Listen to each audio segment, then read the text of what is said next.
Hi everyone, welcome to a Shapr3D tutorial. My name is Andrew Camardella. I'm an industrial design consultant and faculty member at DePaul University. As a design consultant, I specialize in digital manufacturing, prototype development, and design for manufacture. I help clients develop physical products by implementing 3D technologies and developing prototypes to gain insight in the design process while bringing products to market. Along with CAD software, I use a variety of input tools like 3D scanners and fabrication tools such as 3D printers and CNC machines. In this course, we're going to work directly with an existing model of a lamp.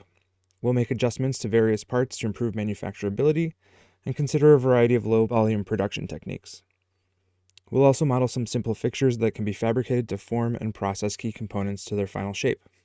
We'll be focusing on sketch and solid modeling basics, and take a look at a variety of tools and features including Shapr3D's adaptive interface and history-based parametric modeling.